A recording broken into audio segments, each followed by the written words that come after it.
Hello दोस्तों, स्वागत है आपका आपके YouTube channel study with Surya channel पर। तो आज हम बात करने वाले हैं तत्वजनित रोग को लेकर। कल की क्लास में हमने कर लिया था आनुवांशिक रोग। जितने भी आनुवांशिक रोग थे वो सब हमने कर लिया था, जैसे टर्नर सिंड्रोम हो गया, हीमोफीलिया, वर्णांधता कहते हैं जिसको, कलर ब्लाइंडनेस, हीमोफीलिया हो गया। और उसमें हमने ऐसे कई डिसीज़ कर ली थी जो आनुवांशिक यानी जेनेटिकल प्रॉब्लम में आती हैं। उन सबको हमने कवर कर लिया था। आज की डिसीज़ हम देखेंगे जो तत्वजनित रोग हैं, यानी किन तत्वों के कारण हमें कौन सी डिसीज़ होती है, किसकी अधिकता से, किसकी कमी से, वो सब हम आज की क्लास में देखने वाले हैं। तो वीडियो को अंत तक ज़रूर देखना। फर्स्ट ऑफ ऑल वीडियो को लाइक ज़रूर कर दो और शेयर ज़्यादा से ज़्यादा करना अपने दोस्तों तक, और जो चैनल पे नए हैं तो वो सब्सक्राइब ज़रूर कर लेना। चलिए शुरू करते हैं आज का सेशन तत्वजनित रोग को लेके। हमारा आज का जो सेशन है तत्वजनित रोग,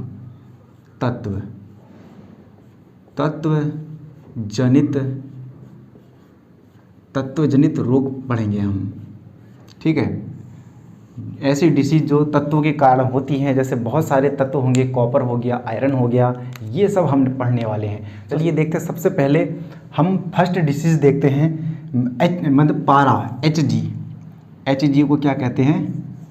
पारा, यानी पारे की अधिकता से, पारे की अधिकता से कौन सा रोग हो जाएगा? पारे की अधिकता से जो रोग हो जाएगा वो होगा मिनीमाटा। कौन सी डिसीज़ होगी? मिनीमाटा भी कहते हैं दोस्तों, मिनीमाटा। यानी जो Hg है, यानी इसे पारा कहते हैं, Hg, पारे का सिंबल Hg। तो क्या होगा? पारे की अधिकता से हमें कौन सी डिसीज़ हो जाएगी? मिनीमाटा रोग हो जाएगा। ठीक है, अगला हम देखेंगे कैडमियम, Cd बोलते हैं, कैडमियम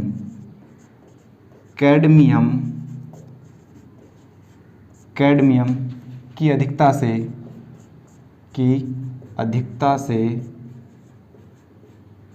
से कौन सी डिसीज हो जाएगी? कैडमियम की अधिकता से हो जाएगी हमें इटाई।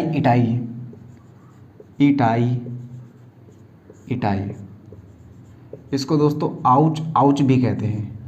क्या कहते हैं इसको? आउच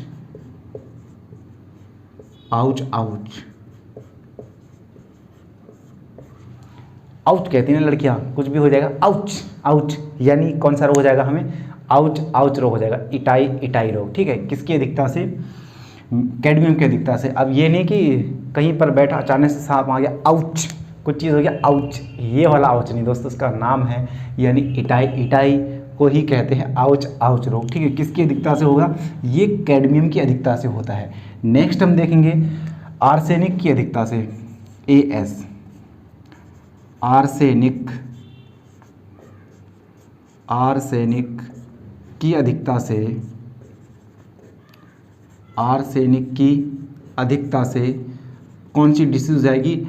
आर्सेनिक की अधिकता से होता है जाएगा हमें ब्लैक फूट रोग।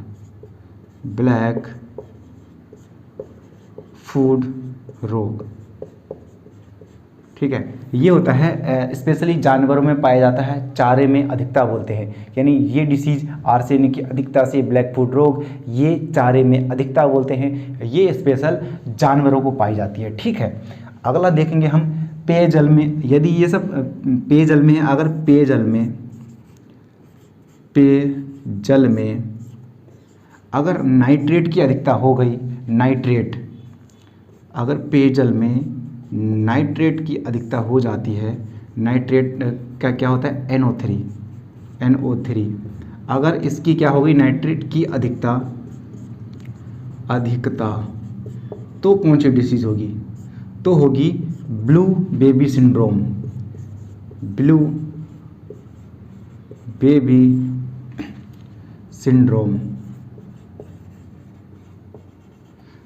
बेबी सिंड्रोम, इसमें क्या होता है? बच्चा नीला पड़ जाता है।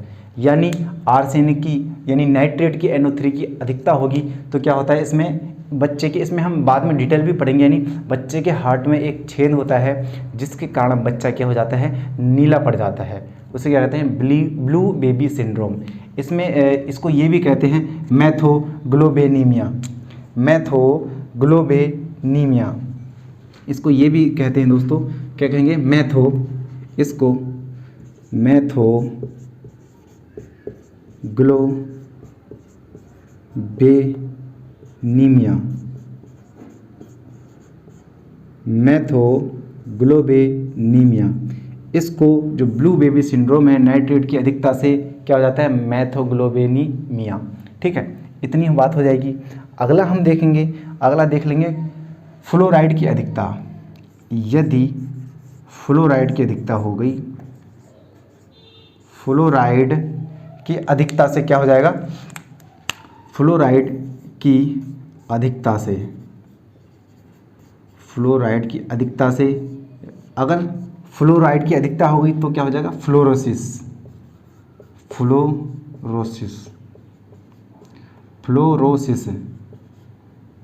इसमें क्या होता है, जो हमारे दांत होते हैं ये क्या हो जाते हैं, पीले, और इसके कारण क्या होता है, दांत का इनेमल क्या हो जाता है, इनेमल नष्ट हो जाता है, नष्ट, दांत पीले हो जाएंगे। फ्लोरोसिस की अधिकता हो गई तो हमारा जो हमें कौन सी डिसीज आएगी, फ्लोरोसिस, दांत पीले हो जाएंगे, इनेबल हमारे दांत का क्या हो जाएगा, नष्ट हो जाएगा। वहाँ फ्लोरो की अधिकता, अगर इसकी कमी हो गई, अगर फ्लोराइड की कमी हो गई तो कौन सा रोग हो जाएगा, तो हो जाएगा दंत क्षरण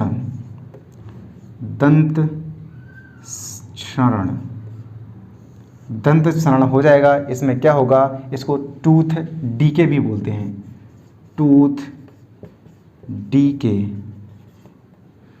डीके यानी दंत क्षरण। दांत हमारे टूटने लग जाते हैं, किस डिसीज में, अगर फ्लोराइड की क्या हो गई, कमी हो गई, तो क्या होगा, दंत क्षरण, टूथ डीके।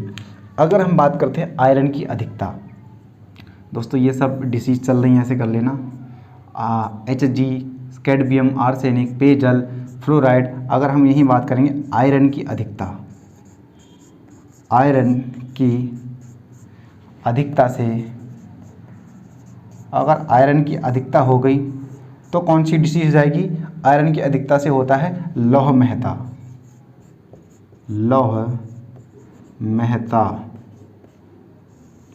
आयरन की अधिकता से लौह मेहता, इसको सैडरोसिस भी कहते हैं, सैडरोसिस।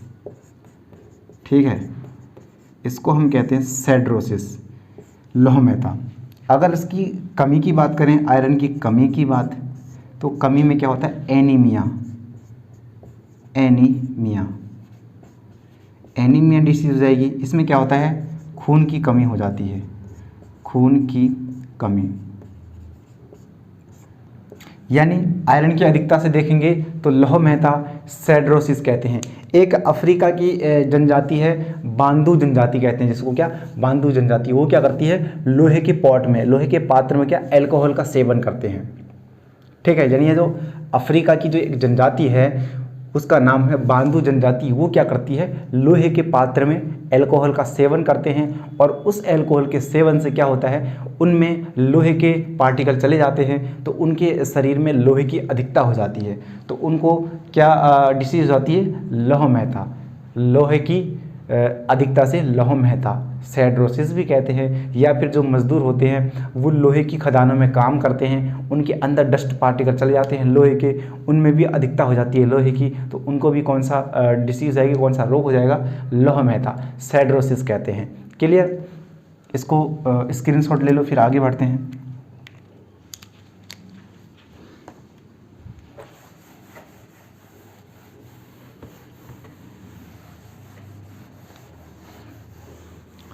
नेक्स्ट देखेंगे हम, नेक्स्ट देखते हैं, ये देखेंगे हम लेड, शीशे को क्या कहते हैं, शीशा, यानी पीबी लेड। अगर लेड की अधिकता हो गई तो कौन सा रोग हो जाएगा, लेड की अधिकता से, ऐसे लिख, लेड की अधिकता से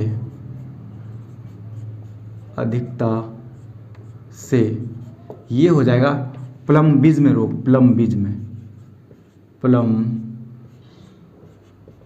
प्लम्बिज्म रोग हो जाएगा। ठीक है, अगर लेड की अधिकता हुई तो कौन सा, प्लम्बिज्म रोग, या कॉटन डस्ट, कपास की धूल, कपास की धूल या इसको कहेंगे cotton dust.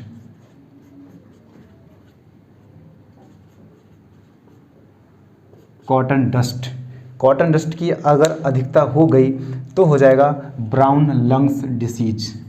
Brown lungs disease,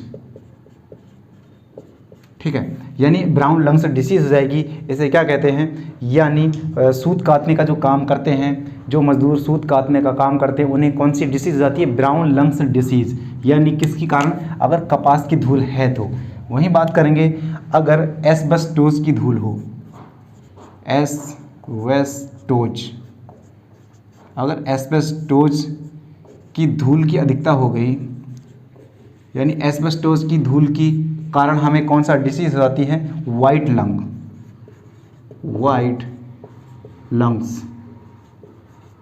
lungs disease, ठीक है। यानी एस्बेस्टोस की धूल के कारण वाइट लंग, इसमें रेशेदार खनिज द्वारा होता है। अगर बात करें कोयले की धूल, कोयले की धूल से होता है ब्लैक लंग, कोयले की धूल से होता है ब्लैक लंग,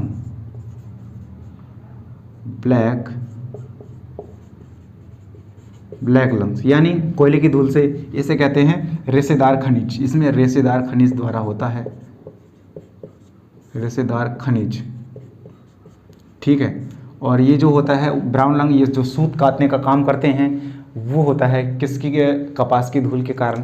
ब्लैक लंग्स जो कोयले की खदानों में काम करते हैं, उनको कौन सी डिसीज़ आएगी, ब्लैक लंग डिसीज़ आएगी, ठीक है। अगर ये तो हुई कि जो ये वाले हैं, ये कि कपास की धूल से, एस्बेस्टोस की धूल से, कोयले की धूल से। लेकिन खाली अगर धूल कह देगा, सिर्फ धूल, अगर सिर्फ धूल कह देगा, सिर्फ धूल के कारण, तो सिर्फ धूल के कारण कौन सी डिसीज़ आएगी, धूल के कारण हो जाएगी न्यूमोकोनियोसिस,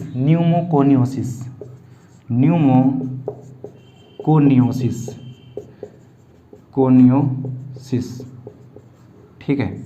अगर सिर्फ धूल कहेगा, ना कपास, ना कोयला, ना एस्बेस्टोस, सिर्फ धूल कह देगा, तो धूल के कारण कौन सी डिसीज़ रहती है, न्यूमोकोनियोसिस। क्लियर। ये थी इनके कारण। हमने देखा बहुत सारे डिसीज़, मरकरी हो गया, कैडमियम आर्सेनिक हो गया, ये सब हमने देखा। और एक और देख लेना, सिलिका की वजह से, सिलिका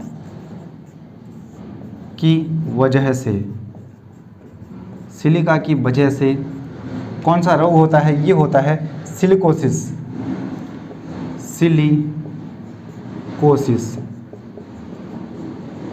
सिलिकोसिस डिसीज हो जाती है। सिलिका यानी, सिलिका माने क्या होता है, पत्थर।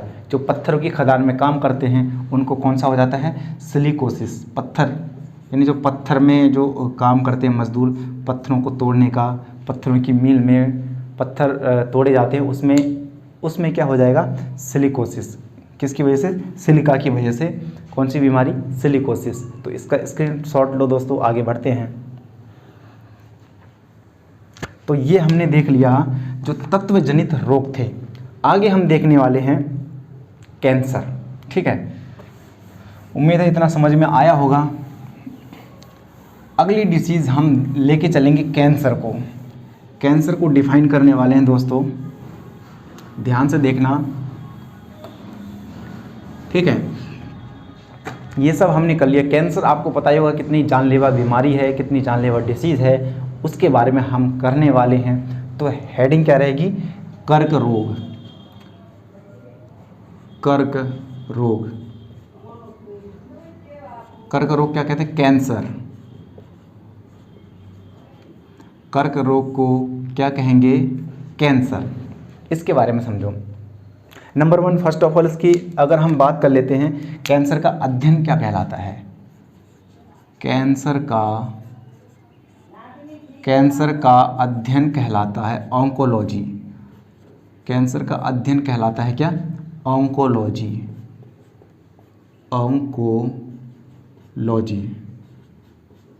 ठीक है, ऑन्कोलॉजी। अगर हम बात कर देंगे कि इसमें कौन सा जीन होता है, जीन किस जीन के कारण होता है, तो वो जो जीन होता है, वो होता है ऑन्कोजीन। ऑन्कोजीन के कारण कौन सा हमें रोग होता है, तो वो हो जाएगा कर्क रोग। ठीक है, इतना ये बेसिकली था, यानी कैंसर का अध्ययन कहलाता है ऑन्कोलॉजी। कह देगा किस जीन के कारण कैंसर होता है, तो ऑन्कोजीन के कारण। सर्वप्रथम हम बात करें ये किसके कारण होता है, ये होता है उत्परिवर्तन जनित रोग है। ये मैंने बताया था पिछली क्लास में उत्परिवर्तन को, यह है उत्परिवर्तन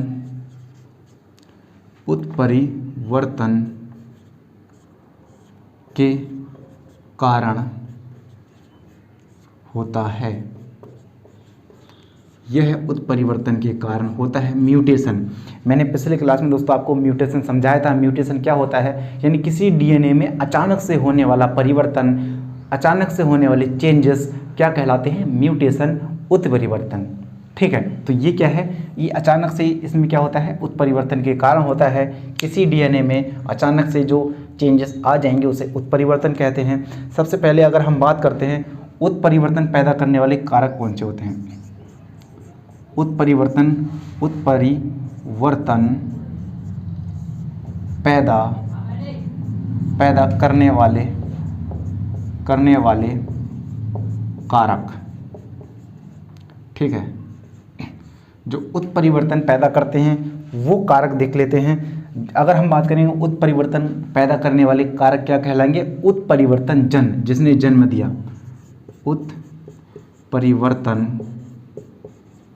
उत्परिवर्तन क्या कहलाएंगे, जन।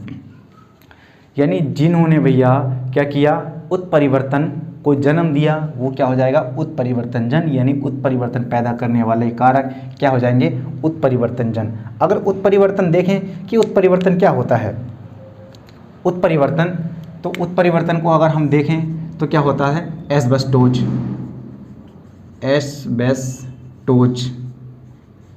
रेडिएशन होती हैं, पराबैंगनी किरण, कार्बन, जो जला हुआ पार्टिकल होता है कार्बन हो गया। और हम बात कर देंगे स्मोक के कारण हो गया डस्ट पार्टिकल। और एल्केलॉइड हो गया,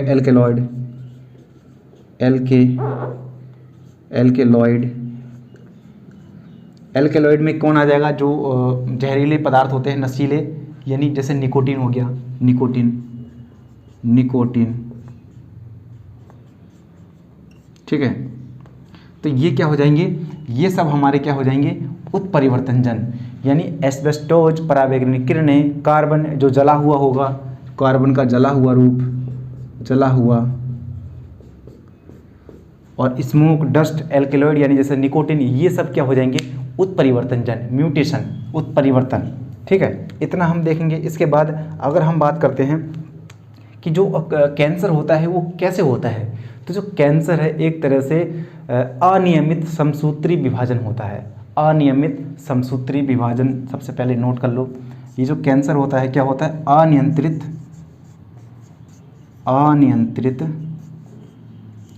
समसूत्री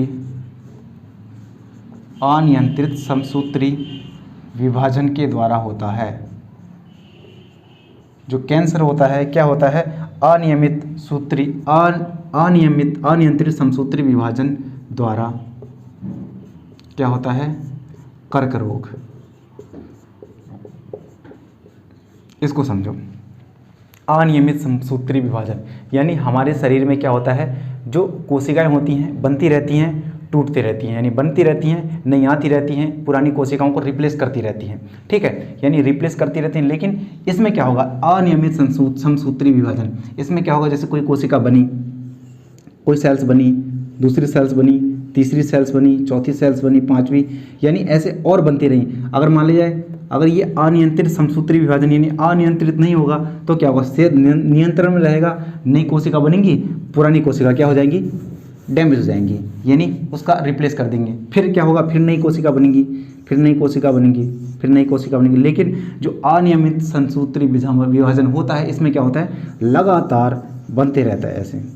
ठीक है, लगातार कोशिकाएं बनती रहती हैं, इनका कोई कंट्रोलेशन नहीं है और इतना कोशिकाएं बन जाती हैं एक ही जगह में, ये एक गांठ का निर्माण ले लेती हैं।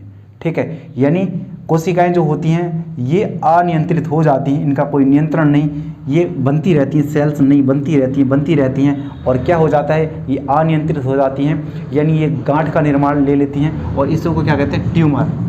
ठीक है, जो गांठ बन जाती है उसको क्या कह देते हैं, ट्यूमर कह देते हैं, इसको कहते हैं गांठ। जो ट्यूमर है एक तरह से गांठ का निर्माण कर देती है, इसको अर्बुद भी कहते हैं, अर्बुद। जो ये कोशिकाएं हैं अनियंत्रित हो जाती हैं, एक ही जगह में बहुत सारी कोशिकाएं डेवलप हो जाती हैं और एक गांठ का निर्माण कर देती हैं और उसी को क्या कहते हैं, ट्यूमर कहते हैं, ट्यूमर। ये दो प्रकार के होते हैं, एक होता है B9, एक होता है मैलिग्नेट।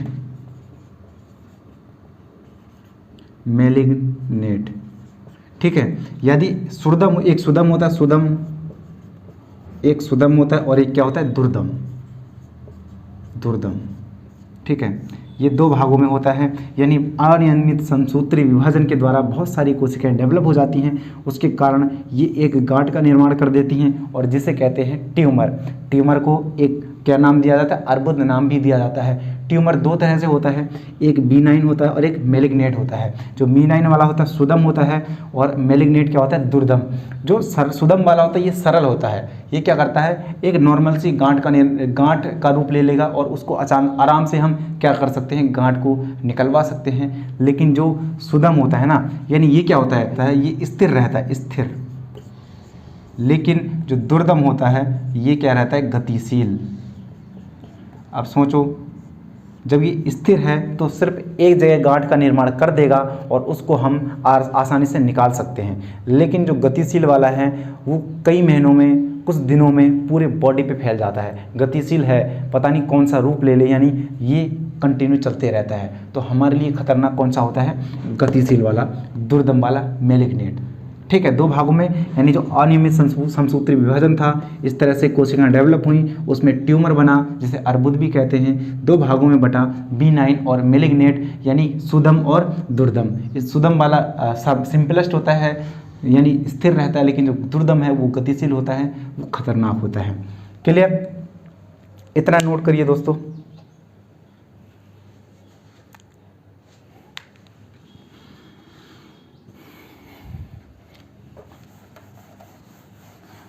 आगे हम बात करते हैं इसकी कुछ जांच को लेके। इसकी जांच देख लेते हैं, कौन कौन सी जांच होती है इसमें, उनके बारे में थोड़ा देख लेते हैं डिटेल। तो इसकी अगर हम जांच को लेके बात करते हैं, इसकी जो जांच होता है, चेकअप जांच, जो जांच होती है सर्वप्रथम क्या होता है, बायोप्सी चेकअप होता है, बायोप्सी।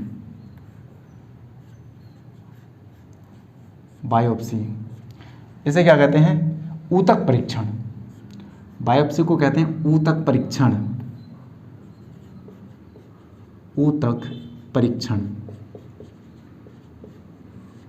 इसमें क्या होता है, बायोप्सी में क्या होता है, यानी इसमें पहले जो कैंसर है, कर्क रोग है, उस ट्यूमर को पहले निकाल लिया जाता है। ठीक है, फिर उसका चेकअप किया जाता है कि कैंसर है या नहीं है। यानी ये प्रोसेस काफ़ी लेंथी, काफ़ी लंबी है, तब तक तो बीमारी और ज़्यादा बढ़ जाती है। तो यानी जो बायोप्सी होती है, बायोप्सी इसमें क्या होता है, ऊतक परीक्षण। पहले उसको निकाल लिया जाता है ट्यूमर को, उसके बाद देखा जाता है, चेकअप लैब में जाकर देखा जाता है कि ट्यूमर आखिर कैंसर है या नहीं। ठीक है, तो ये काफ़ी लेंथी प्रोसेस है। दूसरी प्रोसेस होती है, ये होता है MRI। ठीक है, सुना होगा दोस्तों, MRI। इसमें क्या होता है, जो मैग्नेटिक रेजोनेंस इमेजिंग कहते हैं, मैग्नेटिक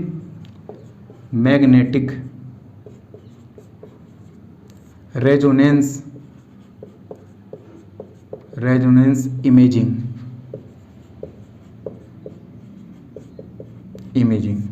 यानी इसमें एक विकिरण छोड़ा जाता है मैग्नेटिक द्वारा, चुंबकीय जो किरणें हैं उनको छोड़ा जाता है और एक इमेज तैयार कर ली जाती है, उसे कहते हैं मैग्नेटिक MRI, यानी मैग्नेटिक रेजोनेंस इमेजिंग। इसमें क्या होता है, ये थोड़ा सा इजी रहता है, ठीक है, बहुत सरल रहता है। तीसरा क्या होता है, PCR।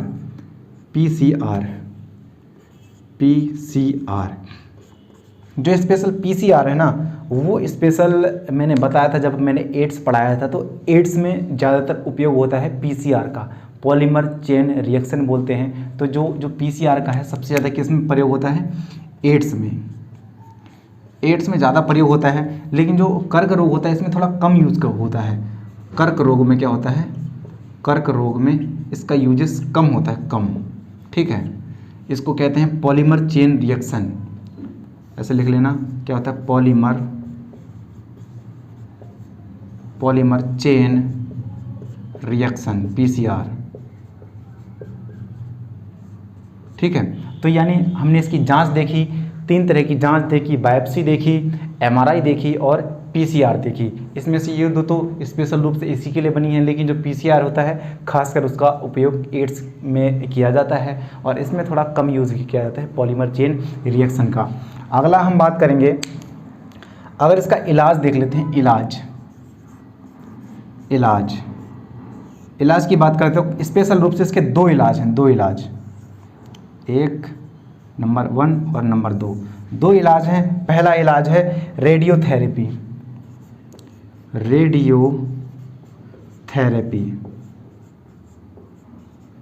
पहला है रेडियोथेरेपी, दूसरा है कीमोथेरेपी।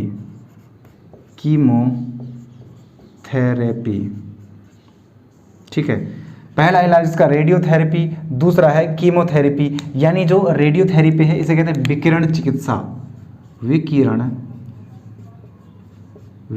चिकित्सा और चिकित्सा। और इसमें जो प्रयोग हुआ जाता है उसे कहते हैं कोबाल्ट 60, रेडॉन वगैरह इसमें क्या यूजेस होते हैं। ठीक है, यानी एक तरह से इसमें क्या विकिरण को भेजा जाता है और जहाँ पर कैंसर है उसको जला के ख़त्म करने का इसमें प्रयास किया जाता है, तो वो होती है रेडियोथेरेपी, विकिरण चिकित्सा बोलते हैं, विकिरण चिकित्सा। कोबाल्ट 60 का इसमें अत्यंत यूज़ होता है और रेडॉन भी उपयोग होता है। कीमोथेरेपी की बात करेंगे तो कीमोथेरेपी को कहते हैं रसायन चिकित्सा, मेडिसिन द्वारा रसायन चिकित्सा। और इसमें से भी जो मेडिसिन यूज़ की जाती हैं उसका नाम हो जाएगा सिस्प्लेटिन और टैक्सोल। क्या होता है? सिस्प्लेटिन, जो मेडिसिन दी जाती हैं, जो रसायन प्रयोग किया जाता है, सिस्प्लेटिन और टैक्सोन। ठीक है, सिस्प्लेटिन और टैक्सोल, ला करना, टैक्सोल। ठीक है, ये प्रयोग होता है, इसमें ये रसायन प्रयोग होता है। तो कर्क रोग की जांच देखा हमने, बायोप्सी होता है, एमआरआई होता है, पीसीआर होता है। और अगर हम इलाज की बात करें तो 2 इलाज होते हैं, रेडियोथेरेपी और कीमोथेरेपी, विकिरण चिकित्सा और रसायन चिकित्सा। विकिरण चिकित्सा में कोबाल्ट 60 का प्रयोग किया जाता है, रेडॉन का भी प्रयोग किया जाता है। वहीं बात करेंगे रसायन चिकित्सा की तो सिस्प्लेटिन और टैक्सोल का यूजेस होता है इसके इलाज में। इसका स्क्रीनशॉट ले लो दोस्तों। कर्क रोग, यहाँ तक हमने कर्क रोग की बात करी। आगे देखेंगे पथरी को लेके, स्टोन, पथरी, कैलकुलस बोलते हैं, तो इसको मिटाते हैं।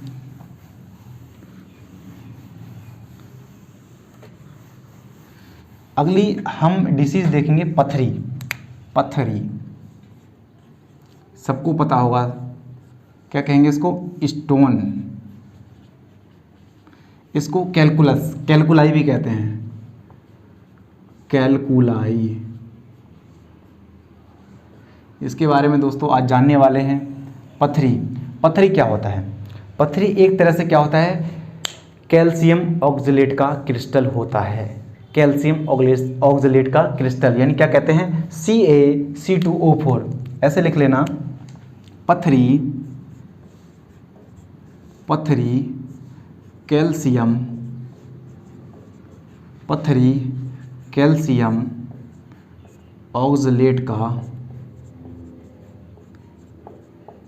कैल्शियम ऑक्जेलेट का क्या होता है?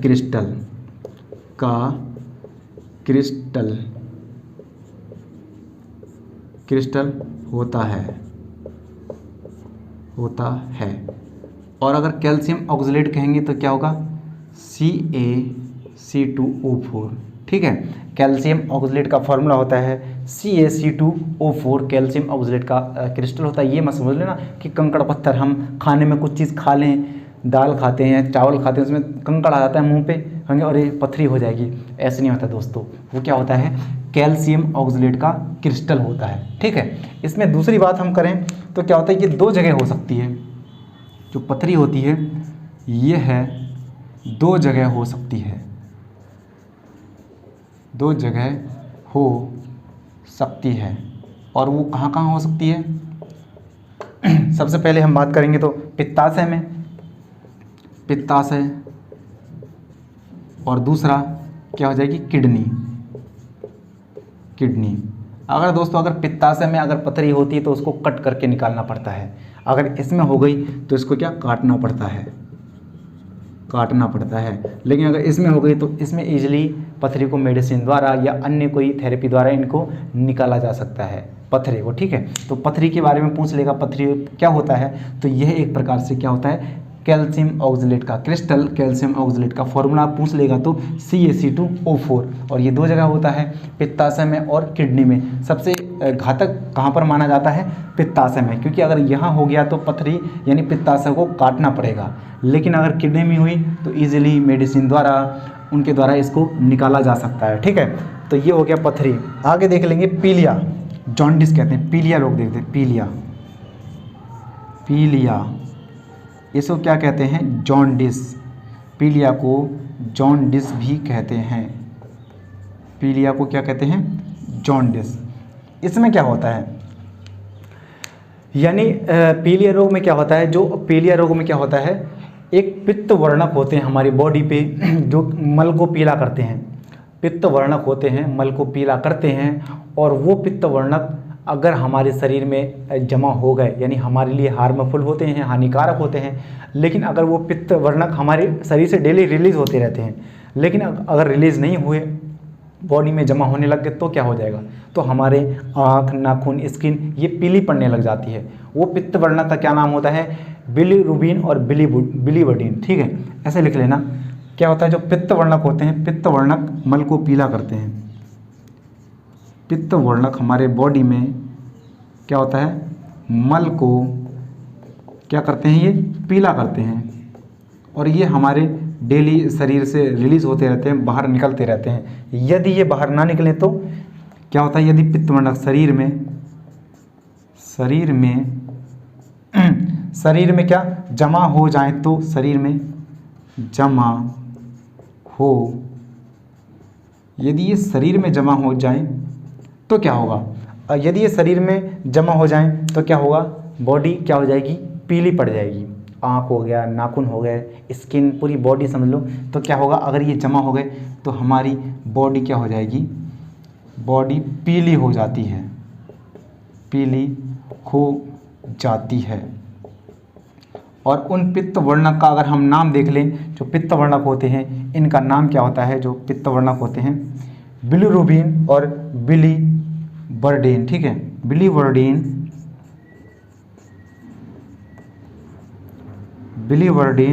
और क्या होता है, बिलीरुबिन, ये पित्त वर्णक होते हैं दो तरह से। ये हमारे शरीर में डेली रिलीज़ होते रहते हैं, लेकिन अगर ये रिलीज़ नहीं हुए, शरीर में जमा हो गए तो हमारी बॉडी पीली हो जाएगी और हमें क्या हो जाएगा, पीलिया हो जाएगा, ठीक है।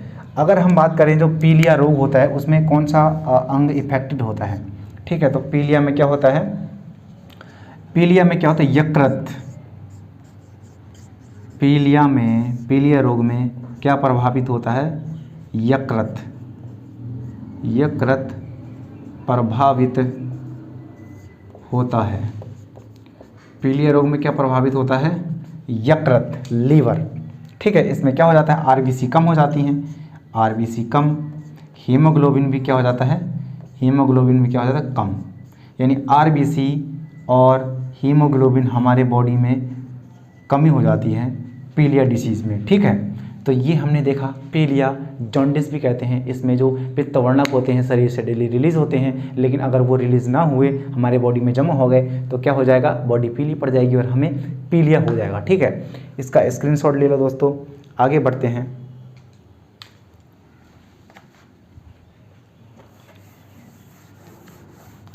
आगे हम देख लेते हैं कौन कौन सी डिसीज़ हैं, किसके कारण होती हैं, जैसे धूम्रपान हो गया और ऐसे अन्य चीज़ होती हैं कि किसके कारण क्या होता है। सबसे पहले अगर हम बात करेंगे धूम्रपान के कारण, स्मोकिंग, धूम्रपान, धूम्रपान क्या कहेंगे, स्मोकिंग की वजह से, स्मोकिंग की वजह से, स्मोकिंग की वजह से, ठीक है। यानी स्मोकिंग वही सट्टा फूकने वाला, जो अधिकतर सट्टा फूकते हैं, स्मोक करते हैं, उनको क्या हो जाएगा, उनको हो जाएगा एम्फाइसीमा रोग हो जाएगा। यानी धूम्रपान की वजह से कौन सा रोग हो जाता है, तो एम्फाइसीमा, एम्फाइसीमा, एम्फाइसीमा रोग हो जाएगा, ठीक है। यानी जो सुट्टा फूकते हैं अधिकांश, उनको क्या हो जाएगा, एम्फाइसीमा रोग हो जाएगा। वहीं बात करेंगे घोड़े घोड़ी में बैठने पर, क्योंकि अरे ये क्या है, घोड़े व घोड़ी में, घोड़े व घोड़ी में बैठने से, घोड़ी में बैठने से, बैठने से जो रोग होगा, तुम कहोगे अरे इसमें भी रोग होता है, तो बिल्कुल दोस्तों इसमें रोग होता है, अपनी आंखें खोल लो। यानी घोड़ा व घोड़ी में बैठने से, यानी एक बार चर्चा में आया था हरियाणा में, घोड़े के कारण क्या हुआ, दूल्हे की डेथ हो गई थी। उसमें क्या होता है, ग्लैंडर्स, एक क्या होता है, बैक्टीरिया होता है, ठीक है। वो क्या करता है, हमारे शरीर को इफेक्ट करता है, घोड़े घोड़ियों में पाया जाता है। तो एक बार चर्चा हुआ था, जो हरियाणा में ये चर्चा आई थी, उसमें कहा जा रहा था कि जो कैटरिंग्स वाले आने से इनकार कर दिया था, बोल रहे थे जहां अगर शादी में घोड़े घोड़ी आएंगे तो टेंट वाले और कैटरिंग वाले नहीं आएंगे, ठेका लेने से मना कर दिया था। तो ये बहुत चर्चे में आई थी दोस्तों। यानी घोड़े घोड़ी, घोड़े घोड़ी में जो बैठने से डिसीज आती है, उसका नाम होता है ग्लैंडर्स, ग्लैंडर्स, ठीक है। ये एक बैक्टीरिया के कारण होती है, बैक्टीरिया, एक ग्लैंडर्स एक बैक्टीरिया है, बैक्टीरिया से, ठीक है। तो इतना हो गया। आगे हम देखेंगे अनिद्रा, नींद नहीं आती है ना, अनिद्रा, अनिद्रा से कौन सा हो जाएगा, इनसोमनिया, इनसोमनिया, इनसोमनिया। यानी जिसको अगर इनसोमनिया होगा उसको नींद कम आएगी, ठीक है। बहुत नींद कम आएगी, वो बात नहीं कि फ़ोन लगाया और रात भर बतिया रहे हैं अपनी निब्बियों से या निब्बाओं से, ठीक है, वो अलग है दोस्तों। यानी अगर अनिद्रा जिसको है, नींद नहीं आ रही, तो उसको कौन सी डिसीज़ हो चुकी होगी, इनसोमनिया, ठीक है। अगर हम बाबू सोना वाला नहीं, ठीक है। अगर हम बात करते हैं भ्रम, भ्रम, भ्रम हो जाता है ना किसी चीज़ का, तो भ्रम होगा सीजोफीनिया, सीजोफीनिया, सीजोफीनिया होता है भ्रम का कारण, ठीक है। जिसको सीजोफीनिया होगा उसको भ्रम होने लग जाएगा, ये बात होती है। आगे हम बात करेंगे याददाश्त की कमी, याददाश्त की कमी। अगर जिसको याददाश्त की कमी होती है, कहीं पता चलता है कुछ चीज़, पेन, हम पढ़ने वाले आदमी ना, तो अचानक से पेन कहीं रख देंगे आसपास, कहीं अरे कहाँ गई पेन, तुरंत दिमाग ख़राब हो जाता है। फ़ोन चलाते चलाते थोड़ा सा साइड हो गया है, तुरंत देखेंगे कहाँ गया, यानी ये याददाश्त की कमी। कहीं तुम जा रहे हो, बाइक की चाबी कहीं और लटका दी, ढूंढ कहीं और रहे हो, ढिंढोरा पीट रहे हो, चाबी कहाँ है, चाबी कहाँ है। तो ये क्या चीज़ होती है, याददाश्त की कमी, भूल जाते हो रख के कि कहाँ गई। ये किसके कारण होती है, ये होती है एमनेसिया के कारण, एमनेसिया के कारण, एमनेसिया के कारण याददाश्त की क्या हो जाती है, कमी हो जाती है। ये सब दोस्तों माइंड वाले हैं, यानी दिमाग वाले हैं, ये सब मस्तिष्क में होती है। महानता का भ्रम, महानता का भ्रम, कुछ लोग अपनी तुलना महान व्यक्ति से करने लग जाते हैं, उसे महानता का भ्रम कहता है। उसे क्या कहते हैं, पैरानोया, पैरानोया, पैरानोया क्या हो जाती है, डिसीज़ हो जाती है। अगला हम बात करेंगे, ये सब क्या है, ये मस्तिष्क से संबंधी, मस्तिष्क, मस्तिष्क, ठीक है। जो ये वाली डिसीज़ है ये मस्तिष्क से संबंधित है। एक देखा होगा बुजुर्गों में जो कंपन होता है, बुजुर्गों में कंपन, ठीक है, बुजुर्गों में कंपन होता है, उसे क्या कहते हैं, देखा होगा, बहुत वायरल चलते हैं शॉर्ट्स। बुजुर्ग लोग क्या होते हैं, फ्रूट वगैरह बेचते हैं, उसमें कटोरी में रख के एक टूथपिक लगा के उसमें क्या होता है, और जैसे देंगे तो हाथ कांपते रहते हैं, ठीक है। यानी बुजुर्गों में कंपन किसके कारण, पार्किंसन के कारण होता है। वो पार्किंसन डिसीज़ है दोस्तों, ये पार्किंसन।